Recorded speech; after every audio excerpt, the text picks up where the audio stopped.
Good day. Since gaming's inception, there has been a dream. And that dream was to have a portable gaming system where you could play awesome games on the go. Sadly, this would be a bit of a pipe dream for many, many years. There would be portable gaming systems released, and they'd be pretty good, but usually they would have games that were cut down from their much larger console releases. Over the years, there have been many companies that have attempted to make portable gaming solutions that were able to play full-featured releases. Well, finally in 2022, a company was able to do it, and that company was Valve, with their awesome Steam Deck. And today, we're going to be taking a look at some of the best games to play on this system. The Steam Deck was a stroke of genius. You got a cheap-ish portable solution that runs most or all games in the Steam library. Such a device would be able to print money, and it did, even during the crazy post-COVID days. What you have is a system that, while not quite as portable as the old DS or GBA, is at least small enough to take with you, with a battery life long enough to play unplugged, a screen of sufficient size, and well laid out controls. You have two ways to play and launch games. You have the Steam front end and the desktop mode. Most games can and will be played via the front end, but you will have to add non-Steam games to Steam in the desktop mode. What games you'll want to play on your Steam Deck will be dependent on where you use the Steam Deck. The Steam Deck itself is a fully functional Linux machine, and with a dock, you can use it as a PC. But since I already got a PC, I just use it as a portable gaming device. And as such, I will primarily be recommending pick up and play games. The Steam Deck we are looking at here was one of the first released back in 2022, and this was the so-called cheap model. It just has a basic screen and the smallest internal storage. But since we got an SD card slot, the small internal storage is of no concern, and all the games I have run off the SD card have performed flawlessly. In 2025, there is now an OLED option, and all that sounds cool, but if you want to save some dosh, the cheapo model works well, and I've been using it for bloody years. The footage we are looking at here was recorded old school. Just point the camera at the screen. That way, y'all can see the games running on the actual Steam Deck. You know, I got my start on YouTube doing that for a bunch of Nintendo DS mod videos, and man, I'm kind of happy to go back to my roots. But also, my poor neck! My 20-year-old neck could take it, but my mid-30s neck on the other hand, ouch. Anyway, let's get to it. And we're gonna start with A's, because we've got Aliens vs. Predator Classic 2000. This runs well on the deck, controls excellently with the gamepad, and it's great for some quick and dirty xenoblasting action. AVP 2 works well on the deck. First, you gotta get all the utilities from AVP Unknown, link in description, then you point Steam to the launcher executable, and then in the Steam front end, you go to compatibility mode and run it with Proton. And remarkably enough, the bloody thing runs, and runs good on the deck. The controls will need a little adjusting before it's fully playable, and the game itself is slower paced than AVP 99, but is much deeper than AVP 99, and so keep that in mind if you don't have too much time on the go for gaming. When I got my deck, after waiting approximately forever, the first game I put on it was Doom 3, and this and all the rest of the Doom 3 engine games run perfectly on the deck. With Doom 3, you need to download the Linux version of the Doom 3 source port, point Steam to the executable, and away you go. The PC controls map well to the deck, although you will need to turn down the sensitivity of the joysticks. Doom 3 is a great game for getting in some quick demon slaying action, and it's really fun to be able to play it on the go. And on the subject of Doom, we've got the original Doom, and it works excellently on the deck as well, and you can play it with mods by using the Doom mod loader, link in the description.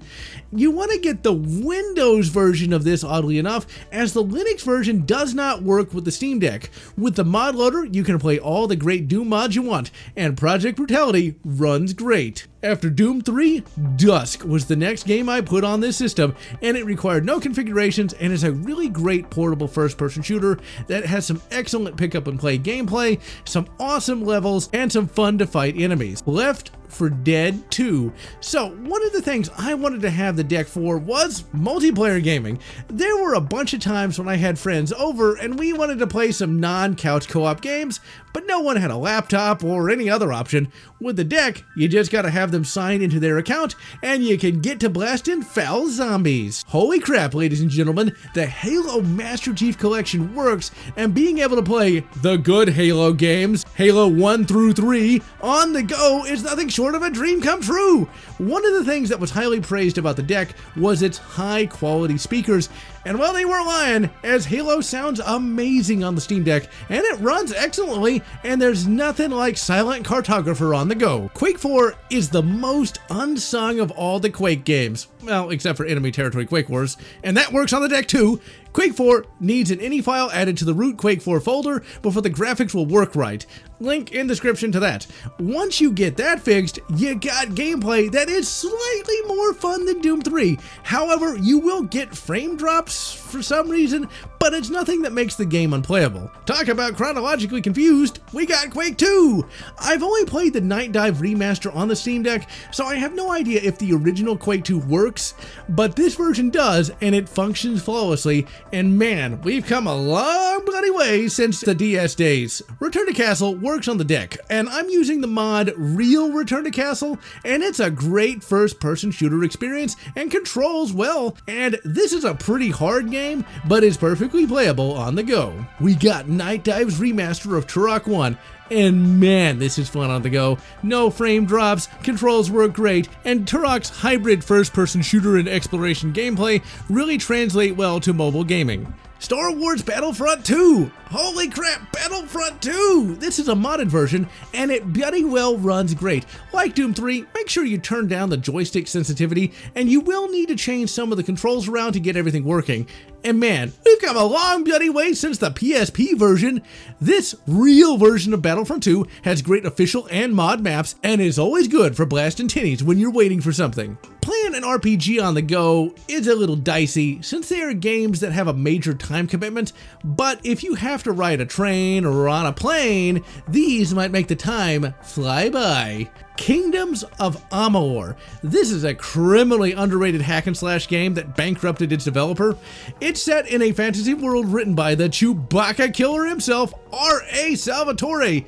You got a fun little adventure set in a pretty large world with a fairly deep combat system, and it's great for cutting up a few dark elves during your lunch break. Dark Souls. The entire Dark Souls trilogy and Elden Ring will run on the deck, but I really just recommend Dark Souls 1. It runs great, and it's pretty streamlined and straightforward when compared to its successors, and is really fun for playing at the park when you're waiting for the bloody power to come back on at home. Ask me how I know that. The Steam Deck is a pretty kick-ass emulation machine, and with its power, you can emulate pretty much anything. On the Steam store, you can get RetroArch for free and emulate all the classic consoles.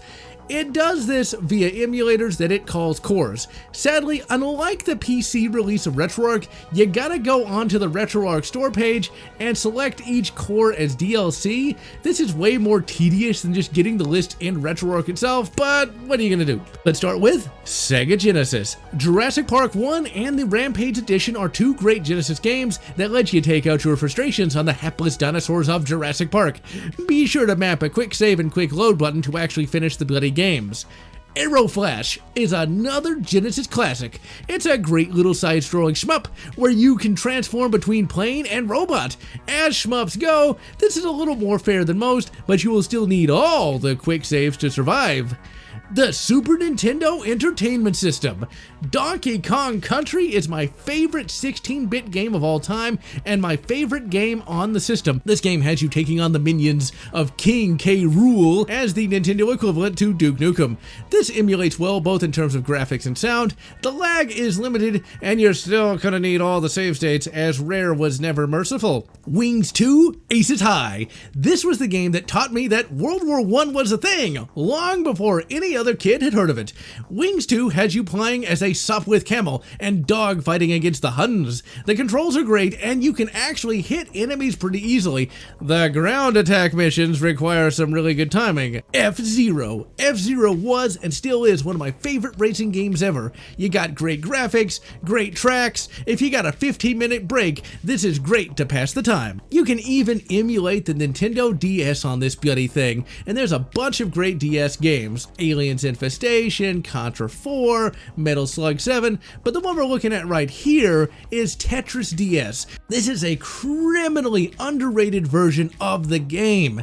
This was developed by Nintendo and has a lot of cool Nintendo elements, and it's just a really fun and very impressive version of Tetris. Nintendo 64. We got a lot of great Nintendo 64 games. Just in terms of like Star Wars games alone, Rogue Squadron, Shadows of the Empire, Episode 1 Racer. We also have all the James Bond games, but the one we're looking at here is Win-Back Covert Operations. This was another criminally underrated game and was very ambitious for the Nintendo 64. It's a third-person shooter with laser sight aiming. Why does that sound familiar? We also got a complex cover-based shooting system, fun weapons, great boss fights, and you will be very glad you got save states because this game gets tough, especially at the end. PlayStation 1 Apocalypse. Bruce Willis third-person shooter. Enough said. Oh, fine. This is a game where you control Brucey in a chaotic run-and-gun third-person shooter where you fight through large and impressive cyberpunk levels with a kick-ass rock soundtrack and a bunch of quips from the legend himself. Spider-Man PS1. This is probably my favorite superhero game of all time. You got great controls and a bunch of quick but complex missions, and this will make any wait feel like it has gone by in seconds. The Steam Deck can also run PCSX2 and Dolphin, aka the GameCube and Wii emulator. But to use those, you have to go to the Steam desktop and download them via the Discover App Store thing. Once you do that, you can point it to your legally obtained BIOS files and ROMs. When playing a game in either Dolphin or PCSX2, hold down the start button to change to gamepad mode, and when finished playing, hold it down again to go back to desktop mode. We got a crap ton of PS2 games. Time Splitters Future Perfect is the funnest and funniest game on the bloody PS2. It is the logical conclusion to the gaming journey that the GoldenEye dev started back in 1997, and is truly one of the best games of all time. The shooting is extremely precise even with a controller, and the humor in this game lampoons many first-person shooter tropes while not laughing at them, but instead with them. Dolphin, like with PCSX2, has so many great games that run on it. And on that note, Rogue Leader. Rogue Bloody Leader was such a hard game for the developers to get working with Dolphin, as it played every trick in the book to look this good on the Nintendo GameCube. While I find its story underwhelming, its gameplay is not. It improves a bit on the gameplay seen in Rogue Squadron 1, and is a great game for short, sharp gaming sessions. Truly, the Steam Deck is a gift from the bloody machine god. Now you got all the great games of the last 30 years at your bloody fingertips, and now the only hard part is choosing what you want to play first. I am General Lotz, wishing you good APP2 and good Doom 3, or whatever makes you happy. If you enjoyed this video, please consider subscribing, and please consider leaving a like or a comment, as the algorithm desires your soul. And I want to thank all those fans who have supported this channel, both past and present.